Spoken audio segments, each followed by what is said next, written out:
humain. Formé. Je suis prêt.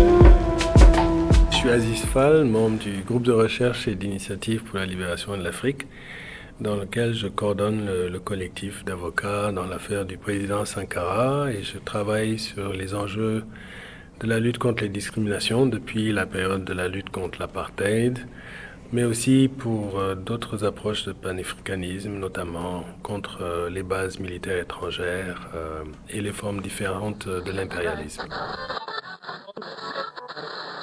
Il faut d'abord comprendre que les sociétés humaines doivent se déterminer en fonction des autres. Donc la xénophilie, c'est un trait qui n'est pas nécessairement partagé partout, qui est le fait qu'on accepte l'altérité, qu'on accepte l'autre. Pour le faire, il faudrait avoir une conception de est-ce qu'il existe ou non la race. Et il y a eu pendant des millénaires, jusqu'à un passé récent, la croyance que les races existaient. Et que donc par conséquent, la justification du racisme. À partir du moment où vous acceptez que les races existent, vous pouvez commencer à imaginer une hiérarchie entre ces races. Et c'est ce qu'ont fait la plupart des sociétés qui ont colonisé, ou en tout cas qui sont sous la férule des modèles impérialistes. Ils font croire à une forme de hiérarchie. Des dispositifs religieux, culturels vont bien sûr s'associer à ça, mais c'est la croyance que biologiquement, il y aurait une supériorité. Ce que l'évolution a montré, c'est que l'être humain est lui-même le produit de sélection et adaptation à partir de son rameau africain. Et donc on est passé de sociétés négroïdes à la variété des palettes qui, par sélection et adaptation, se sont faites. Donc en réalité, il n'y a pas de fondament au racisme, qui déjà dans les années 50 avait été contesté à la lumière aussi des travaux plus antérieurs, déjà un siècle plus tôt, ceux de Antenor Firmin par exemple, qui contestaient les thèses de Gobineau, mais clairement, au sortir du conflit de la Deuxième Guerre mondiale, l'écroulement du modèle hitlérien a montré déjà que l'idée d'une supériorité de race n'était pas possible, quoique l'une voulait exterminer l'autre, donc la race aryenne qui exterminait la race juive. Donc à partir de ce moment, le dispositif des Nations Unies, en arrivant, en créant la Déclaration des droits de l'homme, a ouvert une sorte de boîte de Pandore et donc s'est enclenché un mécanisme qui était en même temps celui de la décolonisation et petit à petit des recherches scientifiques tendant à montrer l'origine monocentrique ou monogénétique de l'humanité. Et aujourd'hui, on sait que l'être humain est en fait jumeau partout et que les différences phénotypiques, qui sont des différences infinitésimales, ne servent qu'à son adaptation géographique. Donc il n'y a pas de base en fait au racisme. Par contre, il est vécu socialement, il est vécu par l'affect, par des croyances, par l'ignorance, par la peur de l'autre, qui est véhiculée par des dispositifs politiques, des dispositifs d'éducation, et il peut être aussi défait par des dispositifs d'éducation et des dispositifs politiques. Donc ça prend de la volonté, ça prend une façon d'éduquer l'enfant très tôt à la différence, au fait qu'il n'y a pas de hiérarchie. Et à ce moment, la nature fait très bien les choses, puisqu'en fait, ce n'est qu'un espace culturel. Donc aujourd'hui, le fait que la crise du capitalisme amène un désarroi économique, et avec ça, vous avez besoin de boucs émissaires. Le bouc émissaire le plus facile pour la question de l'employabilité, c'est l'autre. Donc c'est de mettre sur la femme ou se mettre sur la personne en position de migration cette question-là. En fait, il n'y aurait pas eu d'humanité sans migration. Donc, c'est parce que des Africains ont migré que l'Europe a existé. L'Europe était habitée par des Africains sombres. Aujourd'hui, les Anglais découvrent avec effroi que leur ancêtre, Shedderman, est un homme à la peau noire. C'est parce que c'est par sélection-adaptation que ces populations ont muté sur place. Ensuite, par la force des mouvements de civilisation, certains, en position d'aliénation et d'hégémonie, ont pu dominer et coloniser. Donc lorsqu'ils avaient trop de pauvres, ils ont pu s'extérioriser et aller coloniser la Nouvelle-Zélande, le Canada, les Amériques, etc., exterminer d'autres peuples, s'installer là et imposer l'idée qu'ils seraient supérieurs. Mais en réalité, c'est dans des rapports de classe et des dominations que ça s'est fait. Aujourd'hui, cette migration, elle est contestée par les frontières et par les dispositions du droit international. Donc, vous ne pouvez pas circuler. Le système monde accepte la circulation du capital, la circulation des marchandises, mais restreint la circulation humaine qu'il va privilégier par différents stratagèmes. Le premier, c'est que le privilège blanc considère la terre comme son turf, donc ils peuvent aller où ils veulent, comme touristes, s'amuser, faire du safari, etc. Donc eux, ils peuvent circuler. Ils imposent ces lois. Ensuite, ils repoussent leurs propres frontières, donc leurs frontières sont presque infranchissables, et ils repoussent ces frontières dans les pays dominés eux-mêmes pour l'externalisation. Ensuite, ils font un tri sur les gens d'immigrants qu'ils veulent, donc une immigration choisie, sélective, qui permet à ceux qui veulent aller vers ces archipels d'y arriver. Pendant ce temps, c'est à cause de la rareté et de la frustration que le sous-développement amène des vagues de migration. Donc les mêmes problèmes qu'il y avait à l'époque où l'Europe allait dans les colonies de peuplement, les mêmes problèmes se retrouvent dans le sud global, vers des gens qui n'ont pas d'emploi et qui vont vouloir aller vers les pôles de prospérité par tous les moyens possibles, par les déserts, par les mers. Bien sûr, avec des systèmes de transnationaux de trafic et de migration qui sont organisés, qui font partie de formes de mafia, mais aussi par la façon par laquelle le capital a besoin de main-d'œuvre corvéable ou de main-d'œuvre choisie, donc ce qu'on appelle la fuite des cerveaux. Donc c'est un peu ça qui est organisé, ce qui fait que les sociétés d'accueil se retrouvent avec ces problèmes-là. Une société comme celle du Québec, par exemple, est une société de migration. C'est un pays qui s'est fait sur la construction, le peuplement par des peuples qui sont venus se mettre et qui prétendent être de souche, et qui maintenant vont créer des hiérarchies entre les migrations sélectives qu'ils vont choisir. À ce moment, il est normal de voir naître des sentiments de xénophilie pour des peuples qui connaissent l'autre, veulent se mélanger parce que le taux démographique est faible, mais en même temps, il est normal de voir naître la xénophobie, c'est-à-dire la peur de l'autre, qui peut être exacerbée maintenant par des partis politiques, par des forces qui veulent justement contrôler et créer ces psychoses. Et c'est ce qui arrive avec le fascisme mou qui caractérise les sociétés occidentales capitalistes décadentes. Vous êtes obligé de créer des discours populistes, extrémistes, en fait d'extrême droite, qui ont besoin de ressusciter le racisme. Et donc moi, dans mes travaux, je montre en fait que non seulement ce racisme est dangereux et dépassé, mais même une nouvelle forme de racisme sous la forme de l'eugénisme vient et va essayer d'utiliser maintenant la médecine, mais aussi les gènes pour différencier l'humanité. Et ça, c'est encore plus dangereux. Dans les pays où les lois ont permis d'imposer des formes de quotas, on observe quand même une insertion professionnelle de gens qui autrement n'auraient pas pu y avoir accès. En fait, on a appliqué des mesures qui avaient été faites grâce au féminisme aux femmes, donc les milieux minoritaires discriminés, et donc on a appliqué ces techniques-là. Donc vous devez avoir une proportion d'handicapés, une proportion de noirs, d'asiatiques, etc., afin que votre fonction publique ou votre entreprise reflète en réalité l'évolution de la société. Donc c'est valable lorsque la société elle-même est devenue composite et qu'elle n'est pas représentée dans les lieux de décision, qu'il y ait ces positions-là, puisqu'il n'y a pas d'ascenseur naturel. Donc c'est un mécanisme de cooptation. Vous devez choisir des individus, c'est de la représentation. Bien sûr, ça n'enlève pas qu'eux-mêmes luttent pour accéder à ces positions de pouvoir, mais les systèmes eux-mêmes, pour éviter évidemment les épanchements, cherchent à contrôler et donc ils créent des systèmes de quotas. Alors, les gens qui seront rentrés par les quotas sont regardés aussi de façon discriminante par les autres qui, eux, ne sont pas rentrés par quotas. Ces gens, ouais, mais toi, tu ne serais pas là dans la police si tu n'étais pas noir, ou si tu n'étais pas femme, ou si tu n'étais pas femme noire. Alors que, bon, elle s'est battue, elle est tout à fait compétente, comme l'autre, elle a fait l'école de police, mais on a gardé un quota d'individus pour pouvoir avoir cette représentation. Donc là, il s'agit de mesures exceptionnelles qui ne sont pas dans tous les pays. Dans certains pays, ça a été fait. On observe, parce que c'est des pratiques de 20-30 ans, on voit les effets positifs comme négatifs, mais au moins ça dénote d'une volonté politique de changer, d'intégrer. Bien sûr, c'est à comparer avec là où il n'y a rien. Donc il n'y a pas de mesures incitatives.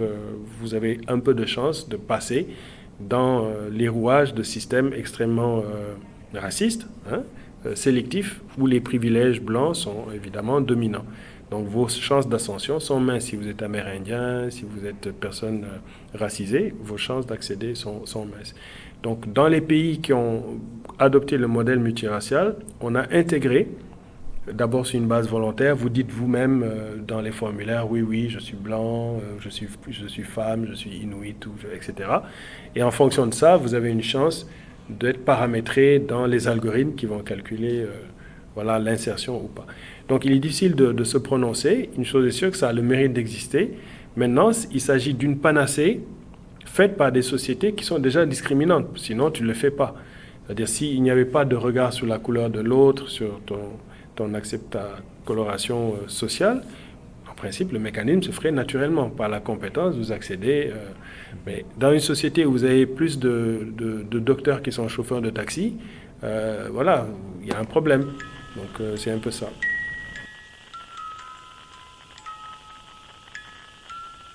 C'est lorsque vous ne considérez pas scientifiques ou des formes de connaissances les autres et que vous imposez la vôtre, soit vous effacez les traces qui ont contribué à créer votre propre épistémé, c'est ce qu'ont fait en fait l'épistémé occidental, c'est-à-dire il a caché des traces orientales africaines qui ont permis l'édification du savoir et des moyens de connaissance en Occident, se les ont appropriés comme si c'était sorti ex nihilo de l'Occident, et ce faisant, on niait les autres formes.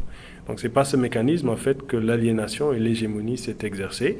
Aujourd'hui, il est contesté par différents courants. D'abord ceux qui essayent de reconstituer l'histoire de comment les apports scientifiques se sont construits, comment l'universalité des savoirs viennent parce qu'il y a plusieurs apports et qu'une approche eurocentrique ne permet pas de comprendre, par exemple, d'où viennent les mathématiques. Ils viennent bien d'Afrique, mais ils ont disparu, les formes fractales ont disparu. Voilà, il faut arriver à Pascal, il faut arriver à des formes occidentales pour reconnaître que ça existe en Occident, alors que ça existait des millénaires avant dans d'autres sociétés. Donc, aujourd'hui, vous avez un effort d'aller vers des formes de pluriversalité, c'est-à-dire de dire qu'il y a plusieurs apports. Panicard parle par exemple d'apports homéomorphes, donc il y a d'autres conceptions du monde, d'autres connaissances qui doivent être réconciliées avec ce qu'on pourrait appeler une universalité ou alors une multiversalité. Et à ce moment, on serait vers des épistémés qui sont celles de l'œcumène humaine, qui sont vraiment celles de l'humanité entière et non de ceux qui se sont appropriés la connaissance et qui s'arrogent le droit de dire ce qui est connaissance ou pas. Maintenant, il faut bien sûr faire une différence entre la croyance et la connaissance. Dans le chapitre des croyances, elles se valent. Donc les croyances, c'est des choses au fait, qui touchent à l'affect, qui sont irrationnelles. Là, on parle des connaissances. Et dans l'édification de connaissances, il n'y a pas de temporalité, il n'y a pas de limite, c'est un fait universel. C'est par exemple comment on fait du feu avec 2 cailloux, qui c'est qui l'a inventé, comment ça se fait. Donc vous êtes aujourd'hui à une ère où les jeunes ne savent pas faire un feu avec 2 cailloux, savent presser un bouton sur un micro-ondes, mais ne peuvent pas t'expliquer comment fonctionne l'onde, ni pourquoi on fait de la cuisson sans feu. Mais ces savoirs sont des épistémés en fait qui sont conservés presque de façon initiatique par ceux qui savent. Donc une petite catégorie savent comment fonctionne l'atome, peuvent fabriquer le micro-ondes. La grande masse sont dans l'anonymat total. Et pour acquérir cette connaissance, c'est vrai qu'aujourd'hui, elle est disponible par l'ordinateur. Vous pouvez accéder comment faire du feu sans allumette. Vous pouvez le trouver. Mais encore, il faut que vous ayez accès à l'Internet, ce qui suppose l'électricité, la donnée, etc. On est repugne à aller avoir les livres. L'accès à la connaissance est encore une fois de plus réservé. Il faut pouvoir lire dans la langue de l'autre, c'est encore son épistémé, c'est pas la vôtre, etc. Donc c'est tous ces changements qu'il faut paramétrer pour comprendre comment une épistémé est devenue dominante et comment les autres ont subi cette aliénation et comment faire pour s'en sortir autrement que à les réconcilier. Et ça suppose se connaître soi-même, savoir, OK, qu'est-ce que moi, comme société, j'ai produit. Or, la plupart des sociétés sont amnésiques, ne connaissent pas l'origine de leur épistémé, ne les ont plus véritablement, n'ont pas la généalogie des savoirs. Donc aujourd'hui, c'est à l'UNESCO, à des organismes comme ça, de faire le patrimoine commun de l'humanité, doit être un patrimoine vraiment de savoir partagé dans les langues vernaculaires de chacun pour que tout le monde puisse comprendre l'astrophysique, l'infiniment petit, l'infiniment grand, la complexité de la médecine, la biologie, tout doit être compris comme un savoir holistique, total. Et ça, il faut que tous les apports indiens, chinois, asiatiques, africains, soient apportés. Par exemple, vous prenez la diversité des plantes, des milliers de plantes, leurs principes actifs, brevetés par des multinationales qui s'accaparent de ces brevets, alors que c'est un savoir humain qui doit être connu. Si les êtres humains ne savent plus les vertus d'une plante, ne savent pas que ça c'est bon pour la dysenterie ou ça c'est bon pour les maladies cutanées, c'est les pharmaceutiques qui se les accaparent. Donc ces épistémés sont vraiment du patrimoine humain. Or, ce qui est en jeu, c'est que les éléments du bien commun ne sont plus reconnus, ils sont marchandisés. Donc lorsque l'épistémé est elle-même marchandisée, elle perd sa vocation. Elle perd sa vocation d'être un savoir collectif pour être un savoir privatisé. À ce moment, l'épistémé ne rend plus la fonction qui est sa fonction initiale, qui est d'être un bien commun de l'humanité. Il devient un bien privatif. C'est ce qui explique que l'université devient privée, que seule une catégorie peut y accéder, que les pharmaceutiques ou les laboratoires accaparent le savoir, alors que cette dissémination est autrement.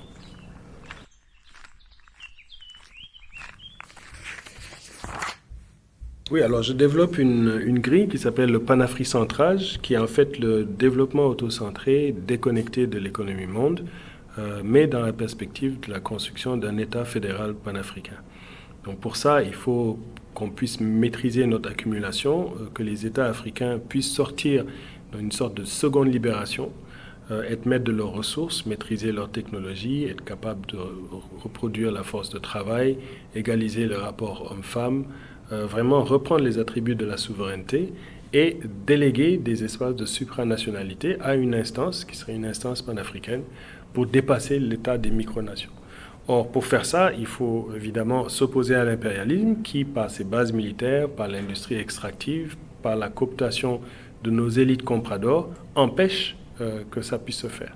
Pendant ce temps, vous avez un continent extrêmement jeune et extrêmement riche qui est une anomalie au XXIe siècle, donc qui est dans un ordre mondial qui veut l'Afrique sans les Africains, l'Afrique des ressources. Donc pour le contrer, nous proposons cette rupture radicale basée sur la conscience panafricaine.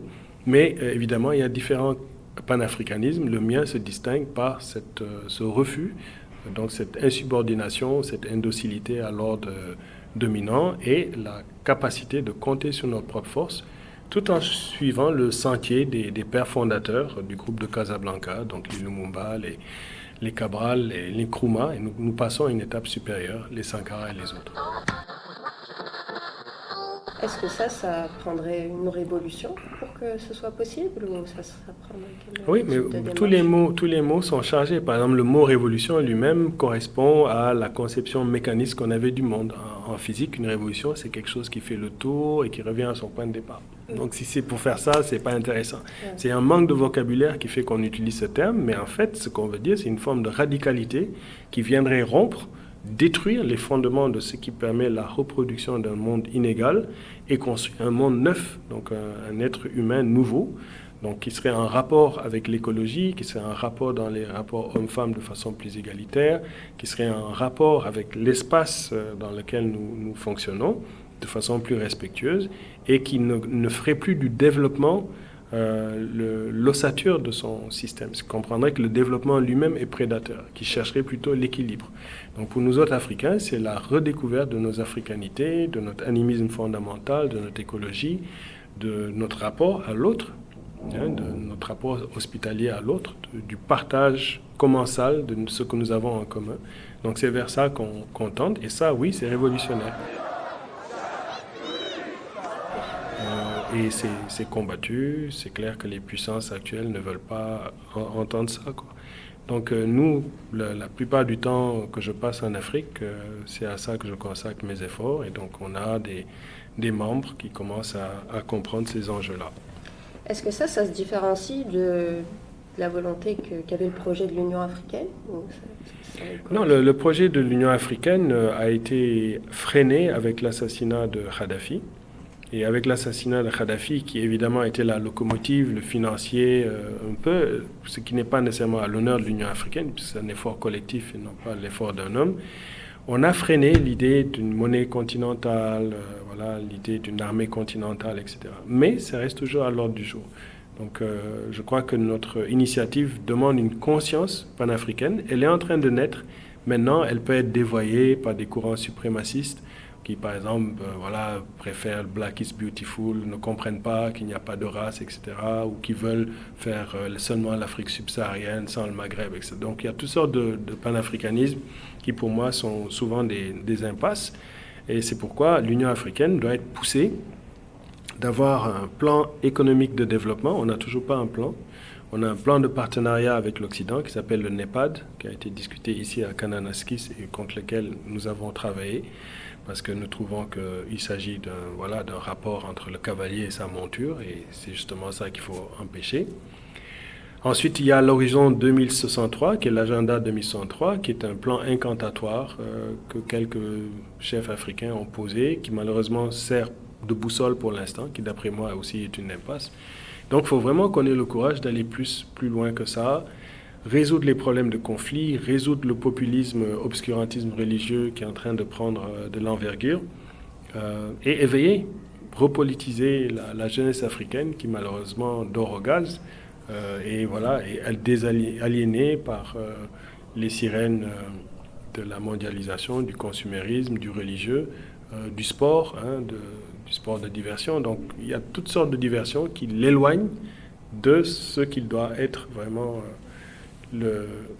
l'impératif, c'est-à-dire prendre le contrôle de l'Union africaine et passer à une étape supérieure. Parce qu'aujourd'hui, une Afrique qui serait unie, en fait, c'est la puissance mondiale, c'est-à-dire que nous avons toutes les ressources humaines, 70% de la population est jeune, nous avons toutes les richesses matérielles. Comme on le voit dans le niveau du sport, c'est valable dans les autres. Nous, on est là à enseigner dans les sociétés occidentales. Si on enseigne aux Occidentaux, c'est qu'ils ne sont pas supérieurs à nous. Donc, on n'a plus besoin de faire cette démonstration-là. Il faut qu'on soit capable de compter sur nos propres forces. Si nos universités ou nos espaces sont restreints, et c'est pour ça qu'on est en exil, mais il faut pousser pour inciter les jeunes à détruire ces pouvoirs-là qui empêchent l'éclosion des intelligences et des capacités. Il faut carrément les renverser.